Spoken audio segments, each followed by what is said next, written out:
para el año 1783, recibe órdenes de volver a España.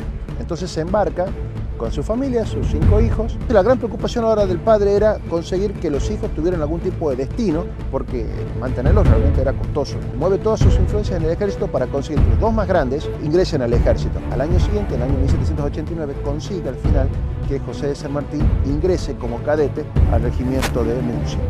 Al regimiento de Murcia, donde tocó un destacamento que lo puso a cargo de San Martín para que fuera como jefe del destacamento de infantería marina de esta fragata Santa Dorotea. Infantería de tierra, infantería marina.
Juan, me habías venido comentando la formación del general San Martín, arrancando desde la Plaza de Orán, luego cuando todos los servicios que hizo, después lo casual que fue para él ser infante de marina en la Santa Dorotea, y ahí me habías comentado que lo conoció a Napoleón Bonaparte. Claro.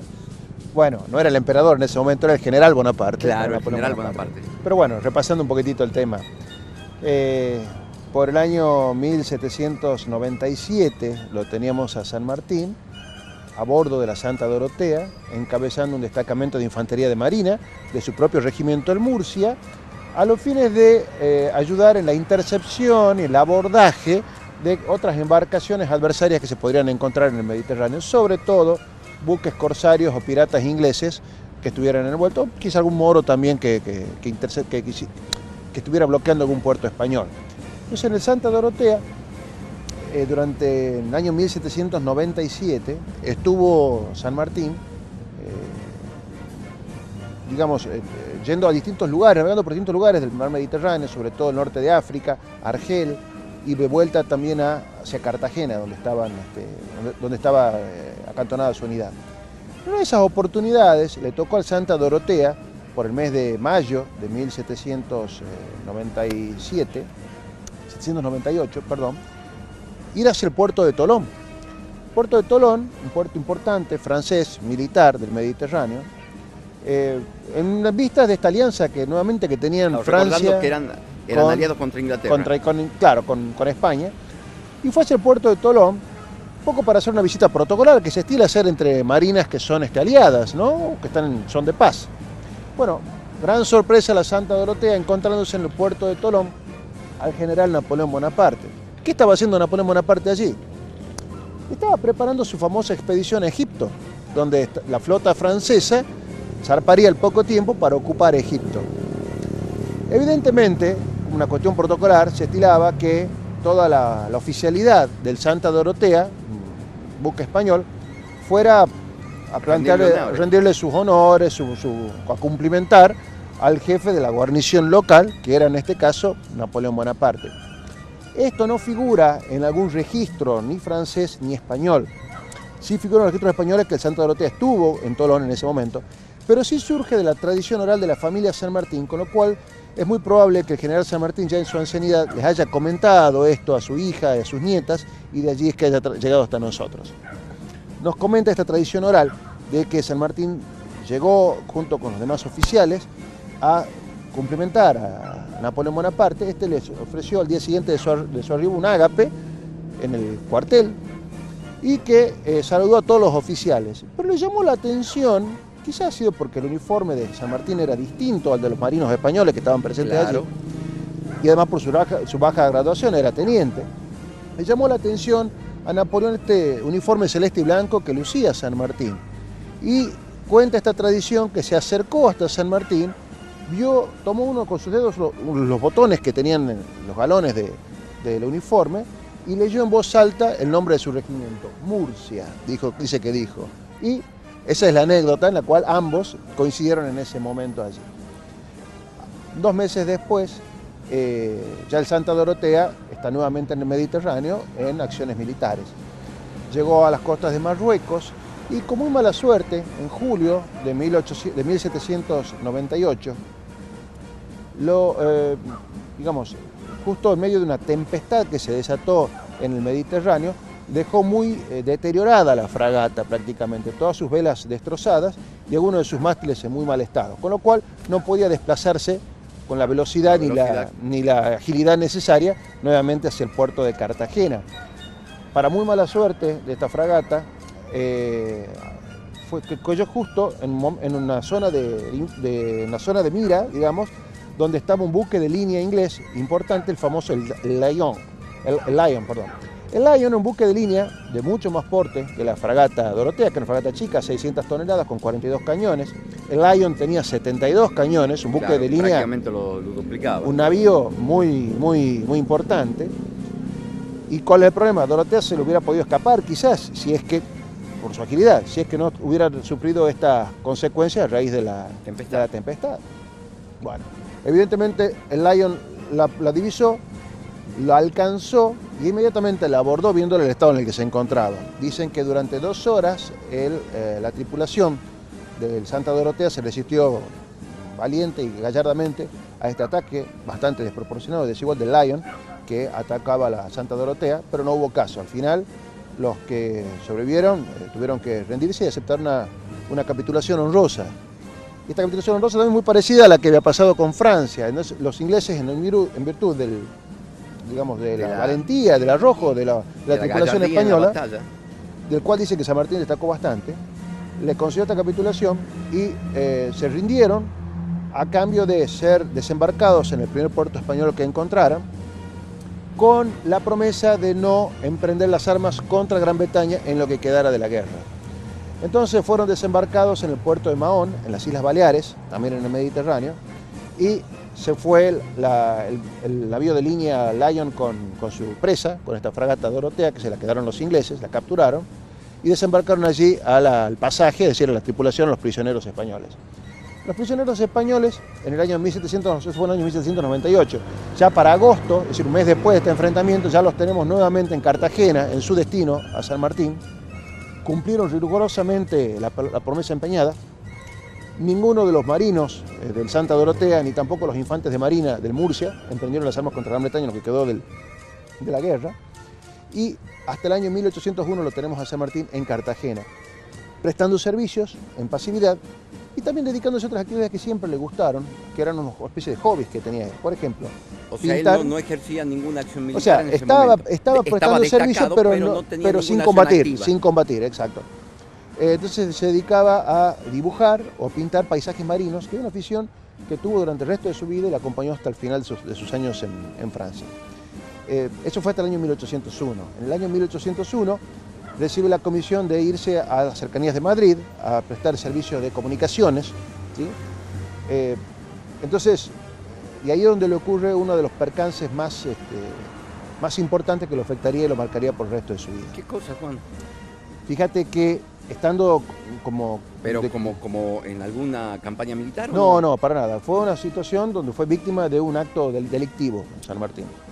Vos fíjate que en el trayecto entre Valladolid y Salamanca estaba con un destacamento de aproximadamente 5 o 6 soldados que tenían que transportar caudales, valores y correspondencia importante desde una localidad a la otra. Él no se sentía bien y en el camino se quedó y se adelantaron el resto de sus compañeros. Un craso error. Cuando él quedó solo con parte de los caudales, el resto se los llevaron sus compañeros, con 3.350 reales, que era una cifra importante en la época, más correspondencia y valores militares que tenía que transportar. Pero se quedó solo, sin ningún tipo de custodia, ni sin ningún tipo de vigilancia como para que lo ayudara. Sus compañeros siguieron adelante y él, cuando se sintió mejor, prosiguió el camino. Y en el camino fue asaltado por 4 bandoleros que lo atacaron y lo hirieron de gravedad, tal es así que lo dejaron ensangrentado, tendido en el medio del camino y, bueno, evidentemente le robaron todo lo que él llevaba consigo. Providencialmente, pocas horas después, pasaron unos viajeros por ese mismo camino y lo encontraron yaciendo tirado en medio de la nada, prácticamente ensangrentado entero, moribundo. Entonces lo llevaron hasta el pueblo más cercano, donde pudo restablecerse con el cuidado de los vecinos. Providencialmente también por allí pasaba un inspector general de infantería del ejército español que anoticiado de que había un soldado que había sido atacado, fue a visitarlo, lo encontró ensangrentado, San Martín le contó lo que le había pasado y se compadeció de él ayudándolo. Para fines de ese año, el año 1798, no estamos hablando, San Martín se dirige al rey de España, a Carlos IV, a los fines de explicarle que no se le levante ningún sumario ni ninguna causa y se le condone la deuda esta de los 3.350 reales, la pérdida de los caudales en virtud de que no había sido culpa de él y que había sido atacado por delincuentes, por bandoleros. Este pedido del general San Martín fue el visto bueno del jefe de San Martín y también de este inspector general de infantería que pudo dar fe de las cosas como habían pasado. ¿Cómo sigue la vida política o militar de San Martín después de este hecho, Juan? Vení que te cuento, ¿querés? Dale. Dale.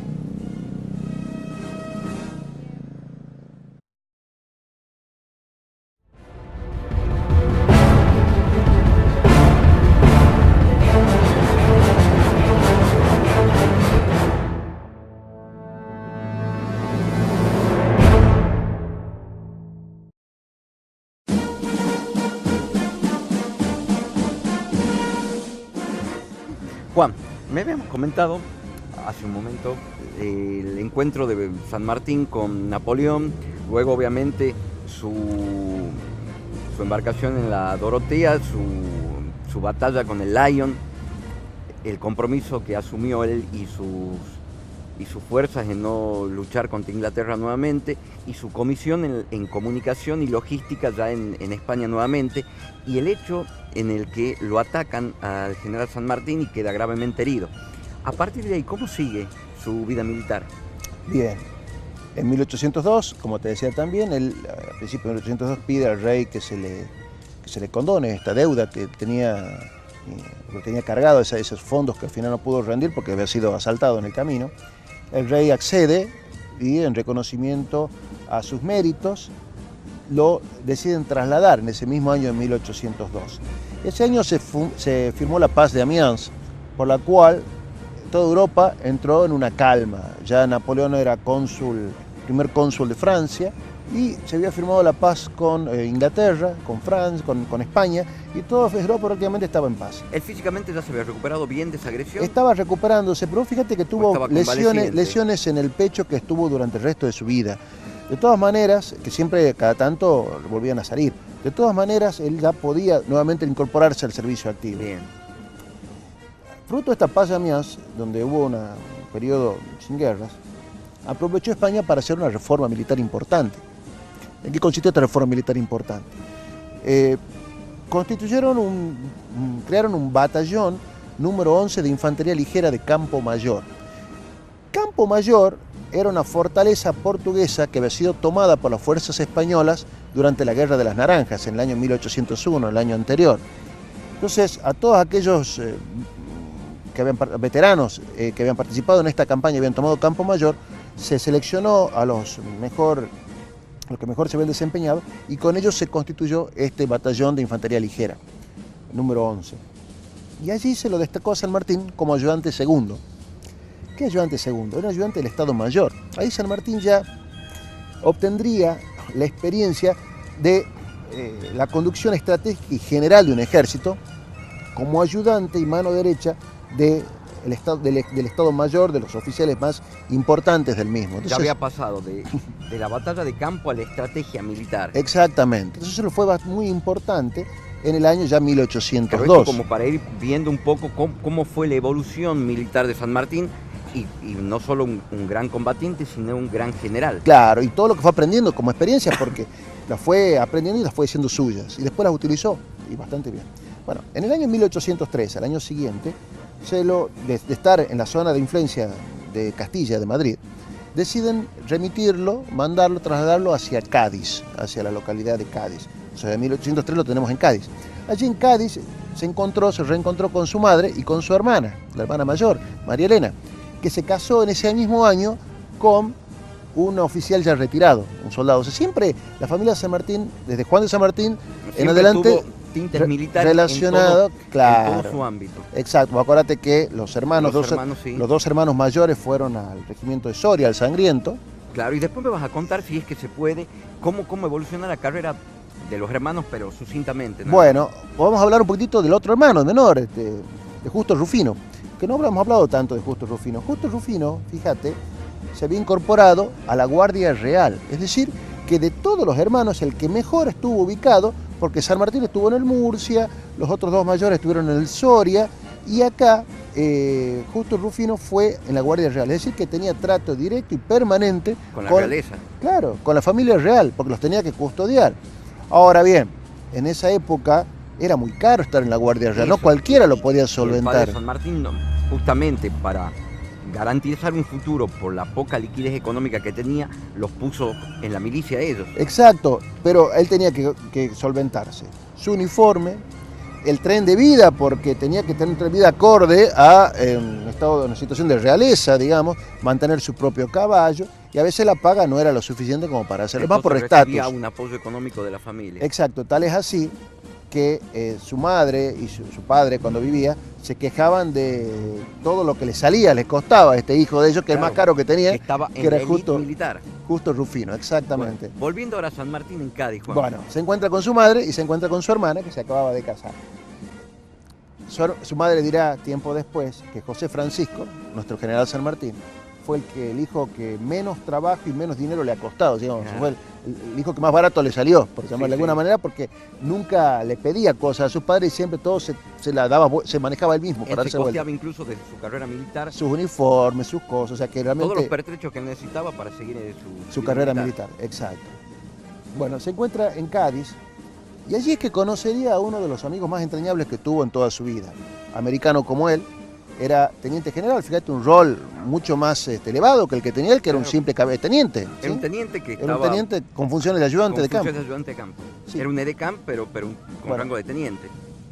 Su amigo era el teniente general Francisco María Solano, marqués del Socorro y la Solana, era capitán general de Andalucía, gobernador de Cádiz, pero había nacido en Caracas, o sea que era americano como él. Americano, sí. Claro.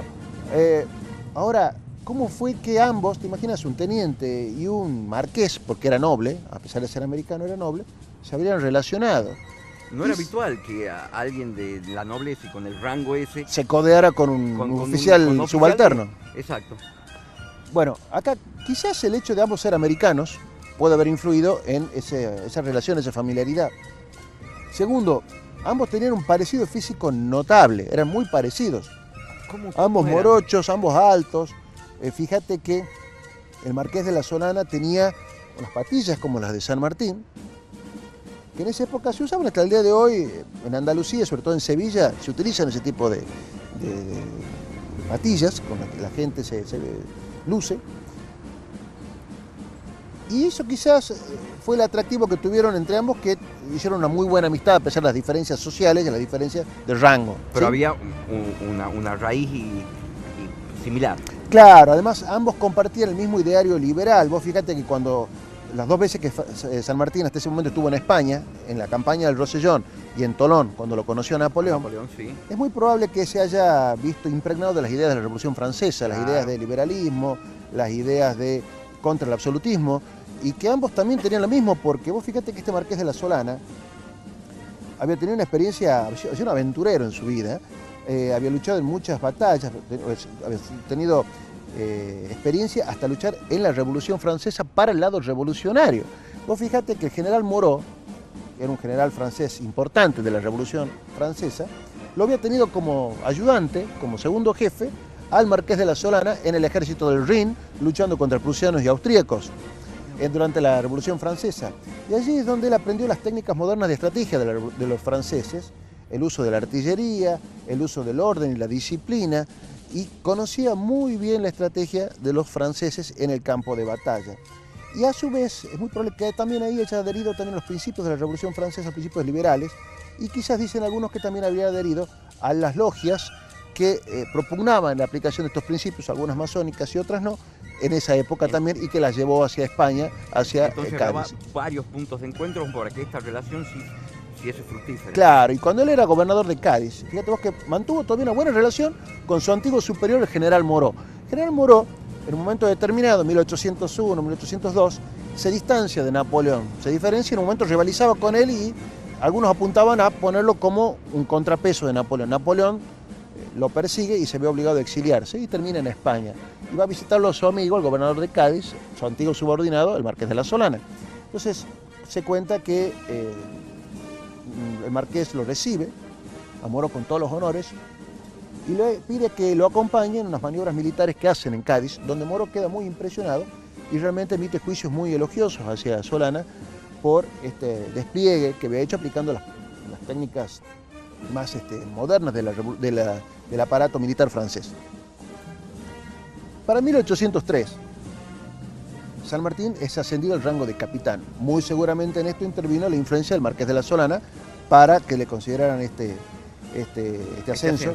Y se lo pone al frente de tropa, visión que no había tenido desde la época de la Santa Dorotea, claro, que no había estado formalmente frente a tropa porque había estado en Estado Mayor o había estado en la parte de logística y comunicaciones y demás. Entonces lo pone nuevamente frente a tropa, dándole un puesto de confianza. Es aquí que fines del año 1804 estalla nuevamente la guerra entre España y Francia por un lado contra Inglaterra por el otro, a raíz del hundimiento de la fragata en la que venía la madre de Carlos de Alvear, ¿vos te acordás? Sí. Que hablamos también de eso en su momento. Bien, esta es la guerra entonces entre España y Francia contra Gran Bretaña, y San Martín vuelve a la guerra. Para fines de 1804, entonces, con la ruptura de las hostilidades y la guerra nuevamente contra Gran Bretaña, con su regimiento, el regimiento de Campo Mayor, él, al mando del marqués de la Solana, se dirigen hacia Gibraltar, a sitiar Gibraltar, colonia inglesa, enclave. Entonces, compartieron armas. Compartieron armas, eso fue en 1804. Y fue un gran sitio de Gibraltar en ese año, donde San Martín estuvo presente, en la provincia de Cádiz, pero cerca de Málaga, donde había estado viviendo gran parte de su tiempo. Sí. Para el año 1807, también sirviendo bajo las órdenes del marqués de la Solana, San Martín marcha con su regimiento, con el Campo Mayor, para atacar Portugal, porque en ese momento Francia, Napoleón, había invadido también Portugal, había pasado sus tropas por España, porque Portugal no se había querido adherir al bloqueo continental contra Inglaterra.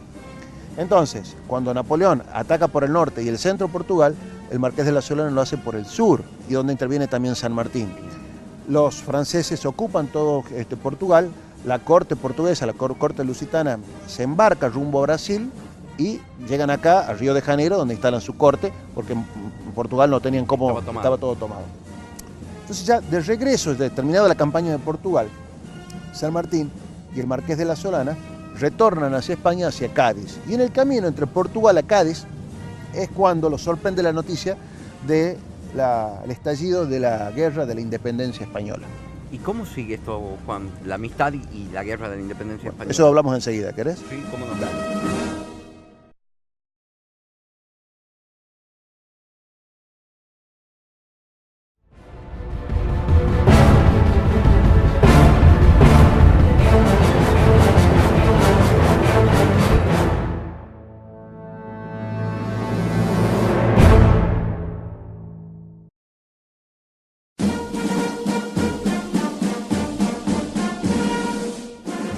Juan, hasta aquí me habías comentado cómo había sido la incursión de Bonaparte a Portugal por el norte y de San Martín junto con Solana por el sur. Justo de regreso hacia España se dan con la novedad y con la noticia de la guerra de la independencia española. Ahí habíamos llegado. Coméntame cómo sigue esto. Claro, acá pasó algo bastante particular. Durante el mes a principios de 1808, Napoleón convoca a Bayona tanto a Fernando VII como a Carlos IV. Fernando VII, el hijo de Carlos IV. Carlos IV, por disturbios internos, había abdicado en favor de Fernando VII y muchos estaban de acuerdo porque digamos, estaba muy desprestigiado Carlos IV. Fernando VII medio que se había peleado mucho con su padre y poco que algunos lo acusaban que le había quitado regañadientes la corona. Entonces, para dirimir este problema, Napoleón vio la oportunidad de quedarse él con la corona de España. Convoca a ambos a Bayona, y en Bayona, a fuerza de que Fernando VII le devuelva la corona a Carlos IV, y que Carlos IV a su vez se la entregue a Napoleón para que él corone a su hermano, y la corona a su hermano José como rey de España, José Bonaparte como rey de España. Bueno, todo esto ocurrió durante los primeros meses de 1808 y hasta el mes de mayo de 1808, en que los dos reyes, Carlos IV y Fernando VII, llegaron a Bayona, donde se pelearon y se armaron escándalos que hasta el día de hoy se cuentan.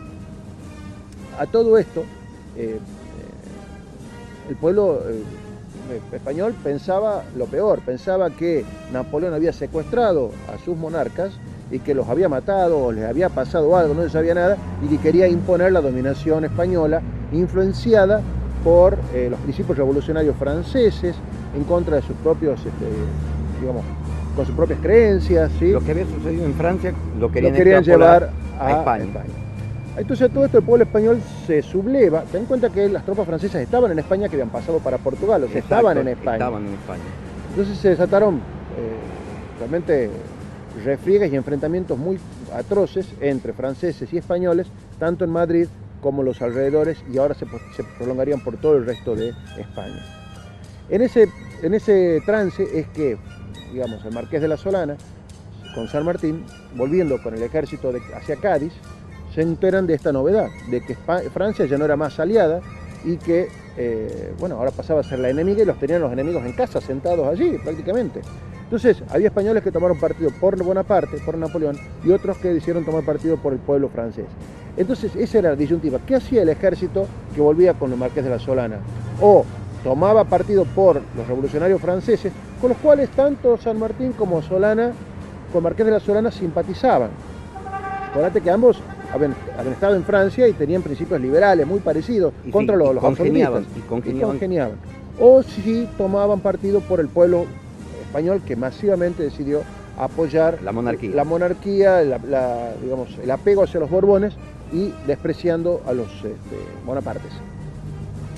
Bueno, estando en Cádiz, ya se sabía que el Marqués de la Solana, que Francisco María Solano era muy simpatizante de las ideas francesas y se le tenía mucha desconfianza. Sobre todo la Junta Central de Sevilla, que se había conformado por esa época, desconfiaba mucho del Marqués de la Solana y no veía la manera de sacárselo de encima porque lo pensaba que era un traidor, digamos, manejable por los franceses.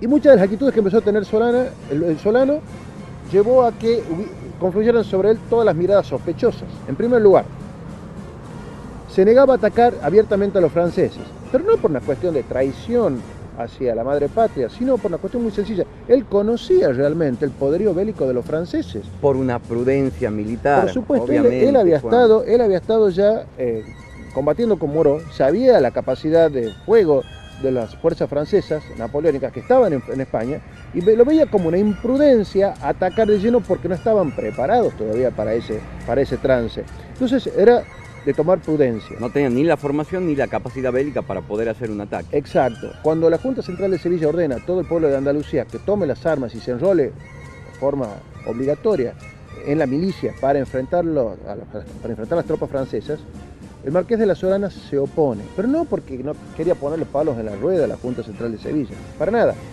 En ese momento era el momento de la cosecha en Cádiz, y si él hacía eso iba a dejar a muchas familias sin poder alimentarse, sin poder traer el sustento a los padres a sus casas. Entonces él permitió que se incorporaran voluntarios, pero no hizo la aplicación obligatoria y compulsiva. El enrolamiento obligatorio no lo hizo. Como lo quería la Junta Central de Sevilla. Entonces la Junta Central de Sevilla le empezó a mandar espías, empezó a hacer correr la voz de que era un traidor, que era un afrancesado, de que había que hacerlo caer porque quería entregar Cádiz a los franceses. ¿Y cuál fue la gota que colmó el vaso? Después de la batalla de Trafalgar, lo que quedó de la flota francesa se había refugiado en Cádiz en fines del año 1804, 1805. Desde ese entonces estaban refugiados los buques franceses en Cádiz, no se habían animado a salir por miedo a los ingleses que estaban afuera. Una orden que le transmitió la Junta Central de Sevilla al Marqués Solano, al gobernador, era que atacara a los barcos franceses y los capturara. Él se negó. ¿Por qué? porque no estaba en condiciones de capturar las tropas francesas, la flota francesa, que si oponían resistencia iban a cañonear la ciudad de Cádiz por dentro. Entonces no lo veía prudente y prefería buscar una salida más negociada. Desde el punto de vista militar no había motivo y no había sustento como para encarar esa acción bélica. Claro, pero eso no se lo perdonaron. Entonces la Junta Central de Sevilla, por medio de saboteadores y por medio de agitadores, llegó a promover un levantamiento popular importante en Cádiz para deponer al gobernador. Y no tenemos que perder de vista que el general San Martín era muy cercano a él. Claro, el general San Martín muy cercano a Solano, muy amigo a pesar de la diferencia, y le tenía mucho respeto y mucha consideración. Dicen que el general Solano introdujo a San Martín en el ámbito de las logias secretas, donde se discutían estos principios de libertad, liberales, en contra del absolutismo. Pero bueno, a todo esto se promovió una agitación popular importante en Cádiz. El populacho enardecido asaltó cerca de Cádiz, tenemos la isla de León, que hoy es el San Fernando, donde está el arsenal de la Carraca, donde están los cañones viejos Sí. ¿Te acuerdas del barco de Santísima Trinidad, el barco que comandaba Cisneros? Claro. Cisneros. Bueno, en ese arsenal estaban, por supuesto, armas, cañones, todo. Está cerca de Cádiz, aproximadamente entre 20 y 30 kilómetros. El populacho se dirigió al arsenal de la Carraca, lo tomó por asalto, sacó todo el armamento que tenía, incluyendo los cañones, y los llevaron arrastrando hasta Cádiz. Realmente un trabajito importante. ¿Sí? Y llegaron hasta las puertas de la casa del gobernador. Y amenazando con volar o con abrir a cañonazos la puerta para hacerse de la casa de gobierno. Tenía, por supuesto, una guardia, el gobernador Solano. Entonces ordenó a la guardia que dieran disparos al aire a los fines de dispersar a la multitud. O de frenar al malón. Claro. ¿Qué pasó aquí? Dio expresas y terminantes órdenes que no se disparara a la gente, a la turba. Fue un gran error para Solano. ¿Por qué? Porque la gente, viendo que nadie les disparaba y que eran disparos al aire y nada más, trajo sus cañones, apuntó los cañones, abrieron a cañonazo las puertas de la casa de gobierno, dispersaron la guardia. Dicen algunos que esa guardia estaba comandada por José de San Martín, a los fines de proteger a su amigo, pero que no pudo hacer nada ante las órdenes terminantes que tenía de no abrir fuego. La turba enardecida subió a la casa de gobierno, al primer piso donde estaba Solano. El marqués de la Solana, al verse perseguido, trató de saltar por los techos, por las ventanas hacia los techos de la casa de los vecinos, y fue perseguido por la multitud. Se refugió en la casa de unos vecinos, la multitud entró y él, para evitar que hicieran destrozos en la casa del vecino, prefirió entregarse voluntariamente, pensando que de esa manera iba a aplacar la ira de esta gente. Tenía una hidalguía y un respeto hacia la persona muy grande, ¿no? Claro, entonces él se entrega y la gente, lejos de respetarla, lo empezó a agredir, lo empezó a golpear, lo empezó a ensañar con él, lo empezó a apuñalar y lo agarraban a sablazos prácticamente, y él trató de escaparse como pudo hasta llegar a la plaza de San Juan de Dios en Cádiz, donde terminó ultimado y su cadáver horriblemente mutilado por la turba que no sabía qué hacer. Todo eso ante los ojos de su amigo San Martín, que no atinaba a hacer nada, porque no podía hacer nada ante semejante, digamos, manifestación que se le había opuesto al gobernador. Claro, y no tenían con qué ya. Y no tenía cómo también enfrentarse. De allí es que San Martín le tomó siempre una inquina muy especial a las manifestaciones populares, a las turbas y a los movimientos efervescentes, populistas que no respetaban el orden. ¿Sí? Una anarquía. Una anarquía. Después de eso, ¿qué fue lo que ocurrió? La gente lo vio a San Martín como muy parecido al marqués de la Solana, pensaba que no lo habían matado y decidieron perseguirlo a él. Y se empezaron a enseñar con San Martín. Toda la turba lo empezó a perseguir. San Martín escapó como pudo hasta llegar exhausto hasta la vieja casa, hasta la vieja iglesia de los capuchinos, donde cayó a las puertas de la iglesia, digamos, a los pies de una gruta de la Virgen María. Te propongo que me cuentes en un momento lo que sigue. Dale.